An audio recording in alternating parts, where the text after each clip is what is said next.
Oke guys, gua dengan Ari Kubo, kita jumpa lagi di YouTube gua yang hanya ngebahas soal GERD dan anxiety. Udah itu aja, nggak ngebahas apa-apaan. Kali ini gue mau ngasih tentang 5 tahapan sembuh dari GERD dan anxiety.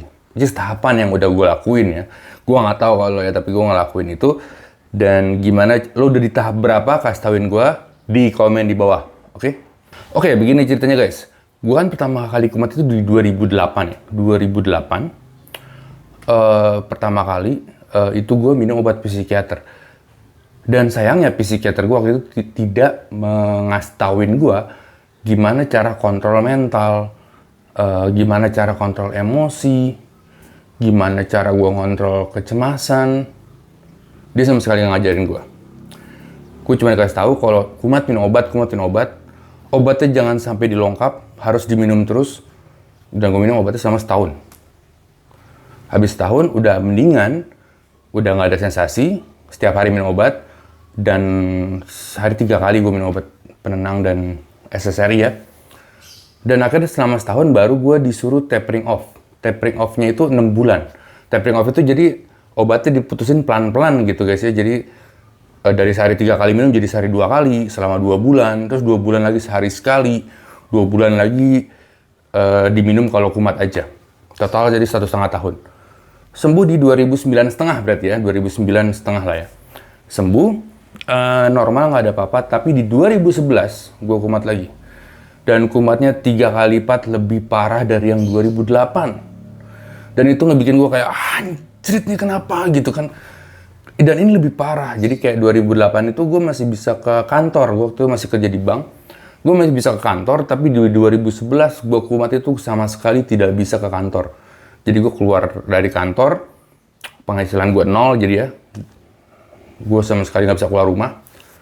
Dan di situ gue ke psikiater lagi dan gue ngomong, Bu, kenapa ibu nggak ngajarin saya waktu itu cara ngontrol emosi, cara ngontrol kecemasan, cara ngontrol emosi aja sih dia nggak dikasih tauin. Disuruh minum obat terus, kenapa nggak gitu? Saya nggak terima. Harusnya kan ibu ngajarin saya gitu. Dan dia, gue udah marah-marah tuh guys. Gue di situ gue udah marah-marah, suara gue tinggi. Nyokap gue sampai, Rik lo hati-hati gitu sampai gitu kan. Tapi gue tuh karena marah gue ngomong gitu. Karena rasa cemasnya parah banget guys. Gue marah-marah, akhirnya si dokternya kan gue bilang kan gitu kan. Lo kenapa nggak ngajarin gue cara untuk sembuh secara alami, untuk gue bisa mengontrol emosi gue dengan cara alami. Lo kenapa nggak ngajarin gue? Kenapa disuruh minum obat terus? Dan waktu itu psikiaternya gini, dia ke belakang. Sebentar pak, dia ke belakang. Buka laci, ngambil obat. Coba diminum dulu pak obatnya. Gue dikasih lagi alprazolam dan gue langsung.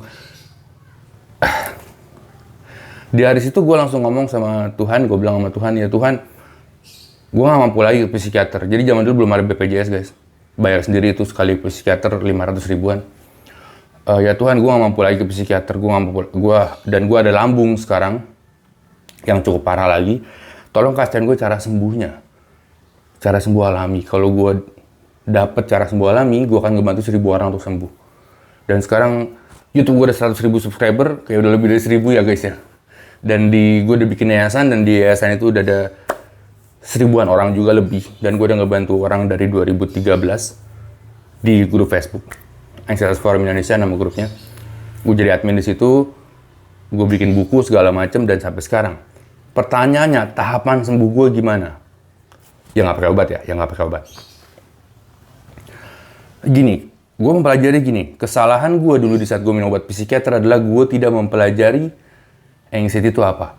Gue tidak mempelajari cara mengontrol emosi gue tidak mempelajari cara mengendalikan pikiran gue yang kemana-mana ini. Akhirnya gue kumat lagi kan. Oke. Tahap pertama yang gue lakuin dulu adalah nomor 1 adalah menghilangkan rasa takut mati gue. Karena dengan gue mempunyai rasa takut mati, tahap pertama, jika rasa takut mati itu masih kenceng banget guys, gue tidak mampu untuk melakukan penyembuhan gitu ya. Kenapa ya? Rasa takut gue tuh lebih besar daripada semuanya gitu. Jadi akhirnya gue tuh nggak berani ngelakuin apapun. Ya karena gue takut mati, jadi gue gak lakuin apapun. Gue coba-coba makanan takut, gue coba metode ini takut, metode itu sana takut. Wah, takut ngapa-ngapain. Dan jadi nomor 1 adalah menghilangkan takut mati dulu.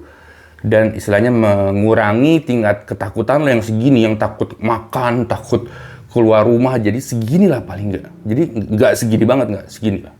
Oke, caranya ada di YouTube gue, di playlist metode 4P. Sebelum lo melakukan metode 4P, gue suruh doa takut mati. Di situ gue menggunakan cara spiritual, yaitu pemasrahan diri, ikhlaskan diri. Itu yang pertama. Dan yang kedua, gue mempelajari anxiety. Oke, jadi gini, manusia itu takut akan hal yang dia tidak ketahui. Ini semua manusia. Takut akan hal yang dia tidak ketahui. Makanya manusia takut mati kan, karena dia tidak tahu kematian itu, habis mati itu ada apa gitu. Gue mempelajari semua, gue mempelajari anxiety itu apa, apakah anxiety mematikan atau enggak, ternyata enggak. Apakah GERD mematikan atau enggak, ternyata enggak. Apakah dispepsia fungsional mematikan atau enggak, ternyata enggak. Apakah psikosomatik mematikan atau enggak, ternyata enggak. Udah, jadi gue berani. Oke, jadi nomor 1, gue belajar pasrah dan ikhlas. Nomor 2, gue belajar berani. Itu tahap pertama, kesembuhan. Oke, yang kedua, tahap kedua adalah gue ya sama kayak dulu pada, gue langsung mau mengubah pola pikir gue waktu itu. Karena gue tahu yang saya itu di pola pikir. Ternyata nggak bisa, karena gue ada dispepsia fungsional ya. Jadi gue tiap bangun pagi, keliengan, bangun pagi, deg-degan, ada rasa kecekek di sini. Deg-degan gue parah banget. Sesak napas, jadi kayak napas gue dapetnya dikit. Dan itu ngebuat gue takut setiap saat kan. Dan gue berpikir macam-macam, jangan-jangan gue kena penyakit A, penyakit B, jangan-jangan kanker apa segala macam. Wih, parah guys. Parah lah dah. Oke, dari situ gue mempelajari bahwa gue nggak bisa ngerubah pola pikir langsung. Akhirnya gue ngerubah pola makan dan pola hidup gue duluan. Jadi gue menyembuhkan dispepsia duluan.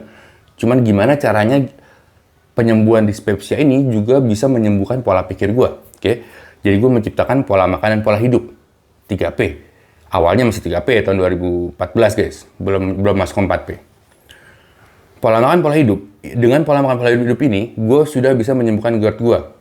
Ya, sebulan, 2 bulan jaga makan cukup. Ingat tonton di video gue di pola makan dan pola hidup. Itu bukan makan 4 jam sekalinya yang penting. Yang penting adalah menghindari makanan yang kamu kumat. Oke, jadi makan apa saja boleh, tapi hindari makanan yang kamu kumat. Jika dapat situ, dalam sebulan 2 bulan, lambung sembuh sendiri. Gue jelasin ya, lambung sembuh sendiri. Udah nggak pakai obat apa-apaan tuh gue dulu. Gue udah nggak mampu beli obat guys. Orang gaji gue 0 rupiah kok. Ya nggak mampu beli obat lah. Tadi sampai mana tuh? Oke, pola makan pola hidup.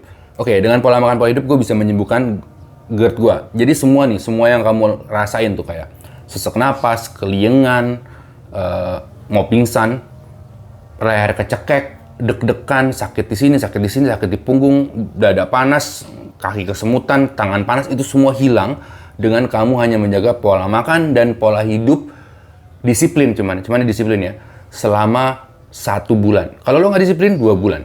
Kalau lo sama sekali nggak disiplin, bisa 3, 4, 5 bulan guys sembuhnya gitu. Come on lah, lo mesti disiplin. Oke, itu bisa sembuh. Cuma balik lagi tadi, gue sebut tadi apa? Ada sifat kan? Ada sifat nggak disiplin. Ada sifat lu males. Ada sifat lu entar-entaran aja. Ada sifat lu meremehkan lambung lu atau meremehkan badan lu langsung ke pola pikir. Ada sifat di situ. Dan tadi gue sebutin untuk melaksanakan doa takut mati atau menghilangkan rasa takut gue ya, segini. Itu juga ada sifat ternyata yang menghalangi gue. Yaitu sifat malas belajar. Malas belajar anxiety itu apa, malas mempelajari GERD itu apa, apakah mematikan atau enggak, apakah bahaya atau enggak, gimana cara sembuhnya, itu gue juga malas mempelajari. Jadi, tahap 1 dan tahap 2 itu gue selalu diganggu sama sifat. Sifat ini ini memang rajanya guys ya. Ini raja terakhir kita lah ya. Ntar gue jelasin. Oke, setelah sembuh dari GERD dan itu segala macam, gue tidak lagi ngerasa sesak napas, gue nggak lagi keliengan, gue nggak gitu lagi, gue bisa gue udah bisa mulai keluar rumah, cuman masih ada trauma sedikit. Karena gue udah gak keluar rumah 2 tahun ya. Jadi pas gue belajar keluar rumah lagi, itu gue ngeliat orang kayak, wih, gue di mana nih? Ya kan, ini benda apa nih? Taunya cewek. Ini makhluk dari mana nih gitu kan? Kok bentuknya kayak begini? Beda sama gue gitu kan. Ya gitulah guys ya. Masuk ke pola pikir. Tahapan ketiga adalah gue ngerubah pola pikir gue. Gimana cara gue ngelihat yang tadinya gue ngelihat dunia itu nggak aman, ternyata menjadi aman. Gimana gue bisa melihat trauma gue akan panic attack menjadi normal, menjadi oh ini nggak akan kumat lagi kok, Kenapa? Karena gue sudah mempelajari apa itu anxiety, gimana cara ngontrol emosi, ya kan? Cara mengatur pola pikir, segala macam. By the way, untuk mengontrol pola pikir ada di playlist, gue bikin playlist sendiri untuk pola pikir ya. Jadi masuk ke YouTube gue, klik nama gue tuh, masuk ke kolom playlist, di playlist cek pola pikir. Itu lo tonton nggak berurutan boleh. Ya, tapi kalau metode 4P, playlist metode 4P dan playlist step by step harus ditonton berurutan untuk sembuh ya. Tapi playlist lain silahkan lo mau tonton acak-acakan nggak apa-apa. Gitu guys ya, di pola pikir. Ada lagi yang ganggu di pola pikir, yaitu ada sifat yang ganggu. Seperti sifat superiority atau apa ya. Gue pikir gue udah hebat, gue pikir gue keren, gue pikir gue pintar, jadi kayak, gue udah tahu nih, apa sih gue udah tahu nih, gitu kan ya. Itu menghalangi gue untuk merubah pola pikir gue. Ya, jadi intinya untuk merubah pola pikir adalah gaya kamu berpikir dirubah. Gaya kamu melihat sebuah masalah dirubah. Oke? Dengan situ kamu bisa mengendalikan pikiran kamu mau kemana. Jadi nggak mikirin apa yang kamu tidak mau, tapi kamu pikirin apa yang kamu mau. Contoh begitu kamu kumat, pas gue dulu kumat, gue mikirin kan, ntar mati, ntar gue kena penyakit berat. Gue malah mikirin ke hal yang gue tidak mau. Ya kan, ingat pikiran nggak bisa di stop. Lo hanya bisa ngendaliin pikirannya untuk mikirin ke hal yang lo mau. Seperti gue nanti sehat, gue nanti akan segar lagi, gue nanti akan nggak mati-mati misalnya. Ya apalah ya. Lo bisa gitu. Jadi lo mengendalikan pikiran dari pikiran yang lo tidak mau menjadi pikiran yang lo mau. Itu di pola pikir. Ini sulit guys. Ini sulit banget. Ya. Dan balik lagi, ada sifat lagi yang sifat nganggep remeh. Itu nganggep remeh gue keluar lagi. Kenapa? Karena sudah tidak ada sensasi di badan gue. Ya, lu bayangin nih, tadinya gue sesak napas, kelingan, itu hilang semua. Udah hilang. Jadi tidak ada keharusan gue untuk merubah pola pikir kan. Padahal pola pikir gue masih dirubah, karena pola pikir gue masih pola pikir stres gitu. Pola pikir yang ada masalah dikit dipikirin.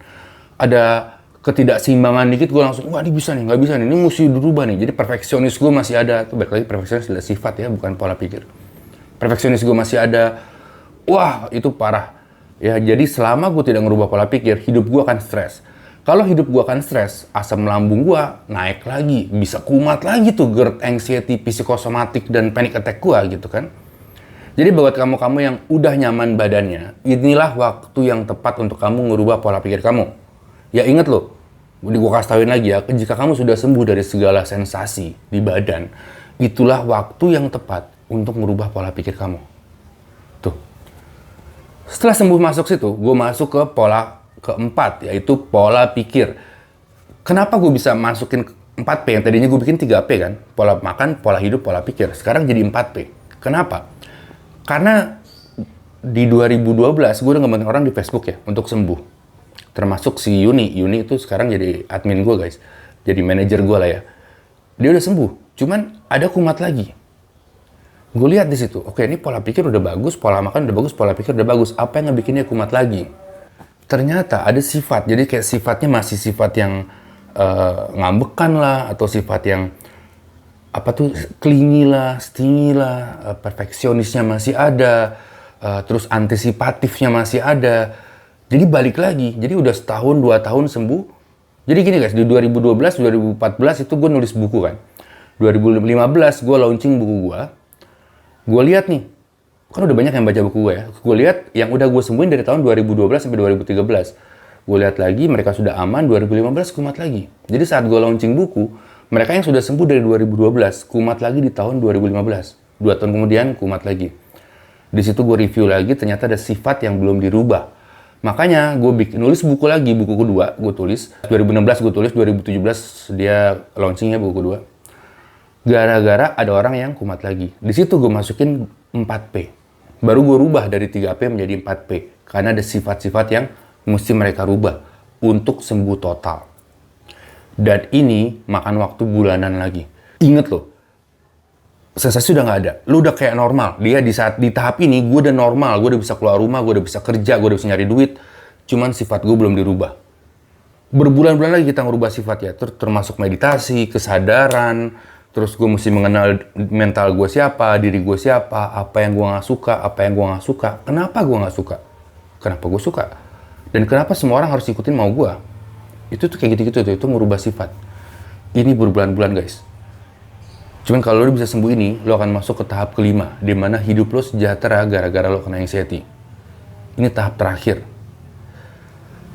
Ketika lo kena anxiety, zaman dulu, pola hidup lo hancur. Ya nggak? Pertama kali lo kumat, pola hidup lo hancur. Pola makan lo berantakan, ya kan? Pola pikir lo, stressful. Pola sifat lo juga gitu kan. Lo berharap semua orang ikutin mau lo. Kalau mau lo nggak dapet, lo marah. Perfeksionis. Denial, sombong, susah dibilangin, macem-macem. Jika itu sudah lo rubah, lo akan masuk ke kesejahteraan tahap kelima, di mana taraf hidup lo menjadi setingkat lebih tinggi.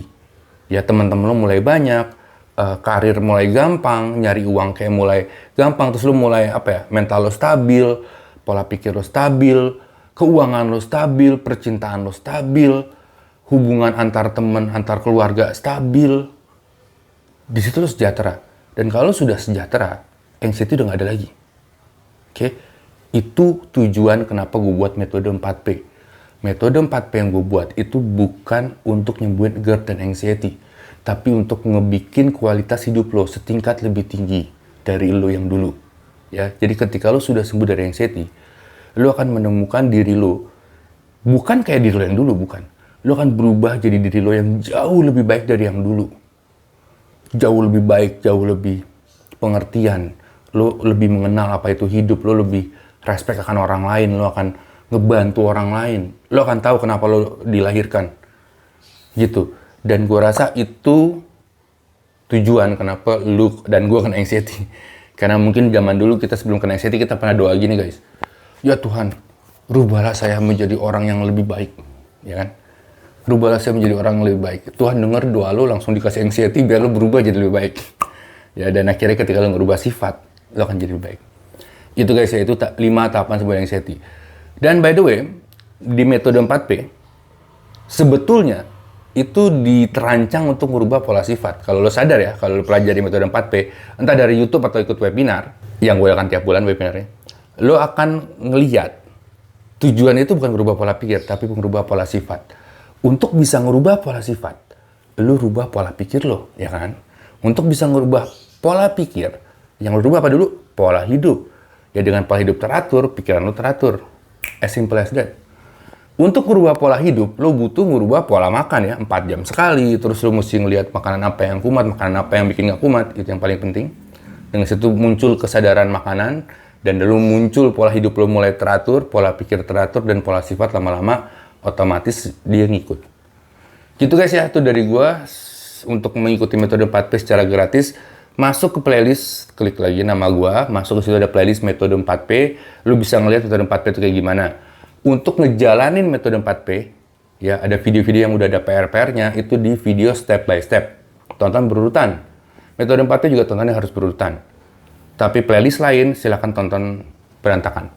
Mungkin hanya YouTube gua yang bikin video di playlistnya rapih gitu guys ya.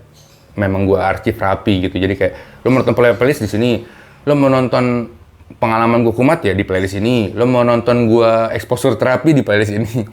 Lo mau nonton cara sembuh GERD doang ya di playlist ini gitu. Jadi playlist gue memang paling lengkap. Mungkin nggak semua orang kayak gitu ya. Cuma playlist gue lengkap. Itu memang gue bikin kayak gitu agar lu gampang menemukan video-video gue. Ya. Terus yang kedua, jika lu bingung untuk mencari tahu, bang, gue kenapa sesak napas, gue kenapa kelingan, gue kenapa pusing, gue kenapa takut mati, lo tinggal masuk ke YouTube, search di YouTube Erick Wibowo, keluhan lo. Contoh, Erick Wibowo takut mati, keluar.